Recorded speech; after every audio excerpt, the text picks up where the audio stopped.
उत्तर प्रदेश के नोएडा में ध्वस्त किए गए ट्विन टावर की जमीन के इस्तेमाल को लेकर नया विवाद खड़ा हो गया है। सुपरटेक लिमिटेड यहां एक अन्य रेसिडेंशियल प्रोजेक्ट पर काम करना चाहता है। कंपनी ने बताया है कि इसके लिए नोएडा अथॉरिटी से मंजूरी और एमरोल्ड कोर्ट में होम बायर्स की सहमति मिलने का इंतजार है।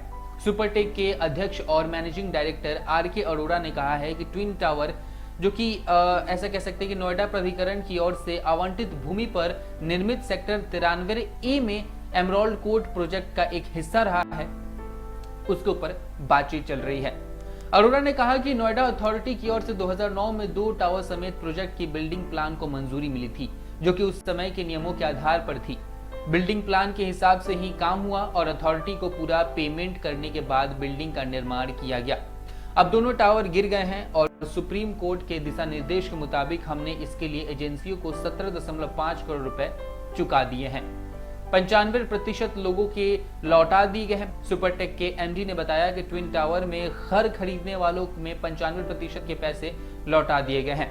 उन्होंने कहा कि 5% लोग बस बचे हुए हैं, उन्हें हम प्रॉपर्टी दे रहे हैं या फिर ब्याज के साथ धन वापस कर रहे हैं। सुप्रीम कोर्ट के आदेश पर पूरा मामला, ऐसा कह सकते हैं कि उनका जो सुप्रीम कोर्ट का आदेश है उस पूरे के पूरे मामले को फॉलो किया जा रहा है।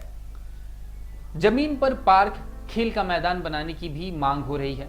दूसरी तरफ ट्विन टावर को जमींदोज कराने की लड़ाई सुप्रीम कोर्ट तक लड़ने वाली सुपरटेक एमरोल्ड कोर्ट सोसाइटी की RWUA के अध्यक्ष उदयभान सिंह तेवतिया ने कहा, RWUA और सोसाइटी के निवासी खाली हुई जमीन पर किसी भी निर्माण के लिए बिल्डर को सहमति नहीं देंगे। उन्होंने बताया कि ट्विन टावर की जमीन पर एक छोटा ग्रीन पार्क, बच्चों के खेलने का मैदान और एक मंदिर बनाने की योजना है।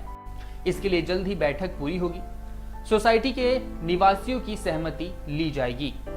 ट्विन टावर के 30,000 टन मलबे का जो रिसाइकल है उस पर भी बात की गई। ट्विन टावर के 30,000 टन मलबे का रिसाइकल री-सस्टेनेबिलिटी कंपनी करेगी। इस मलबे को निर्माण सामग्री में बदला जाएगा। करीब 100 मीटर ऊंचे 2 ट्विन टावर को रविवार 28 अगस्त को गिरा दिया गया था। उसे ध्वस्त करने के लिए 3,700 किलोग्राम विस्फोटक का इस्तेमाल किया गया था।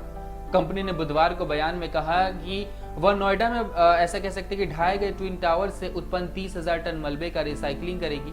रीसस्टेनेबिलिटी को मलबे को एक बार फिर से इस्तेमाल करने लायक बनाने के लिए 3 महीने का ठेका दिया गया है। कंपनी ने बताया है कि कचरे को निर्माण सामग्री में बदला जाएगा, जो कि हम एक बार फिर से दोहरा रहे हैं। यानी जितना भी मलबा हुआ था, सबके सवाल इसी पे थे कि आखिर अब उस जमीन पे क्या होगा, उस मलबा का क्या होगा। तो आपको बता दें कि उसको रिसाइकिल किया जाएगा, उसको एक बार फिर से निर्माण बनाने वाले सामग्रियों में बदला जाएगा।